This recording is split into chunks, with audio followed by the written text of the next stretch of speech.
Navita Thompson in for Donna Bush with your CIG Television News Brief on this Wednesday evening. On Tuesday, 19th November 2024, Premier Honorable Juliana O'Connor Connolly led the Cayman Islands delegation in a series of high-level meetings at the UK Parliament, engaging senior MPs from the Labour, Conservative and Liberal Democrat parties, accompanied by Attorney General Honorable Samuel Bulgin, Cabinet Secretary Samuel Rose, Chief Officer for Financial Services and Commerce Dr. Dax Basdeo, and UK Representative Dr. Tasha Ebanks Garcia. The Premier held productive discussions on key issues impacting the Cayman Islands. Premier O'Connor Connolly first met with Emily Thornberry, Labour MP, Chair of the Foreign Affairs Select Committee, and Edward Morello, Liberal Democrat MP. Topics included advocacy for overseas territory students to access home fees and student financing, and clarifying the Cayman Islands' stance on beneficial ownership information. She also met with Callum Miller, Liberal Democrat MP, to discuss the Liberal Democrats' position on issues affecting overseas territories and provide insights into the Cayman Islands. Concluding the parliamentary meetings, the Premier held a bilateral session with Dame Priti Patel, Conservative MP, the new Shadow Foreign Secretary, alongside Wendy Morton MP. Discussions covered illegal migration, disaster resilience funding, education, and financial services advocacy. The day concluded with a meeting with leading counsel Sir Geoffrey Jowell KC from Blackstone Chambers and an invitation to an evening reception for the Diplomatic Corps at Buckingham Palace. Yesterday, November 19th, marked International Men's Day, a global celebration of positive male role models and an opportunity to address issues impacting boys and men in the Cayman Islands. Among the many events planned by the Family Resource Center and the Department of Counseling Services to celebrate this year's International Men's Day, a private forum for adolescents was held yesterday morning. The event highlighted male role models in fields like social services, engineering, plumbing, and entrepreneurship. The forum aimed to inspire young Caymanian males to develop strong work ethics, professionalism, and resilience as they prepare for the workforce. Deputy Governor the Honorable Franz Manderson and Matthew Hilton, Deputy Chief Advisor in the Office of Deputy Governor, were two of the speakers during the forum who spoke with CIG TV. Very happy to have the opportunity to share with them some of my story of how I became the Deputy Governor and Head of the Civil Service, the role models in my life, the importance of honesty and integrity, the importance of hard work and discipline. We must do everything we can to work with our young people. They are our future. I do hope that one day one of those persons that I spoke to will be our Deputy Governor one day. That has been my challenge to them. Today the FRC has put on an event for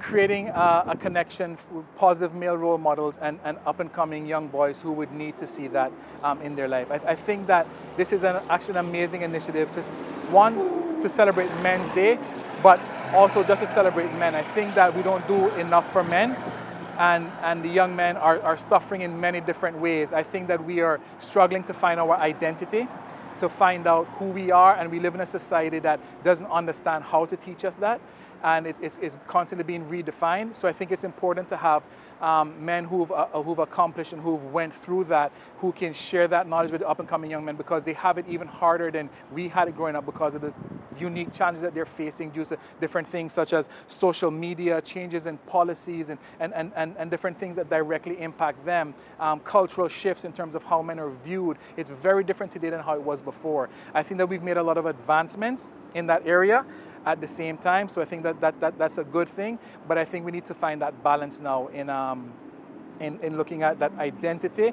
with the idealized version of what a man is, but what that actually looks like in practice, in reality. So I think those are important things, which is why I really appreciate an event like this.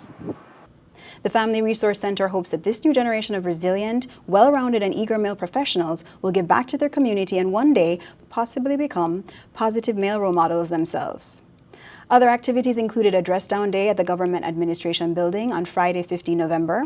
Upcoming activities include a dominoes tournament on Saturday, the 23rd of November at the John Gray Stadium at 10 a.m. and the 6th annual 3-on-3 men and boys basketball tournament on Saturday, the 30th of November at the Cayman International School Gym at 9:30 a.m.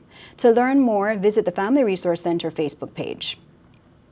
The Pirates Week Steering Committee wishes to remind the public that Little Cayman's District Day events slated for this weekend have been cancelled in light of ongoing repertory efforts across the island. Pirates Week Festival Director Ms. Patrice Bearsing expressed that while Little Cayman's District Day is a cherished part of the festival, the focus must now be on healing and rebuilding. She extended thoughts and prayers to the island's residents as they continue to restore their homes, businesses, and communities. All other Pirates Week events will proceed as planned, weather permitting, including Cayman Brack's District Day celebration on the 29th and 30th of November. Residents are encouraged to visit www.piratesweek.com for a complete schedule of remaining events. Hazard Management Cayman Islands is advising residents to stay prepared. The recent seismic activity in the Caribbean serves as a reminder of the region's geological vulnerabilities. Although the peak of hurricane season has passed, the potential for storms remains until the 30th of November. The public is encouraged to remain vigilant and maintain a culture of readiness for emergencies. Residents should ensure they have at least 3 days' worth of water, non-perishable food items, flashlights, batteries, and first aid supplies. Monitor trusted sources like Hazard Management Cayman Islands and the National Weather Service for weather updates and emergency alerts. Secure important documents in waterproof containers and check on vulnerable neighbors and members of the community. To stay informed and receive accurate updates, please use the following trusted sources: the Cayman Islands National Weather Service, weathergov.ky, Hazard Management Cayman Islands, caymanprepared.ky, and the Cayman Islands Government gov.ky. Now for a look at this evening's weather. Mainly fair skies this evening and less than a 20% chance of showers. Temperatures will fall to the low to mid 70 degrees Fahrenheit. Winds will be east to southeast at 5 to 10 knots. Seas will be slight with wave heights of 1 to 3 feet. Remember, for the most accurate weather information, you're encouraged to go to weather.gov.ky.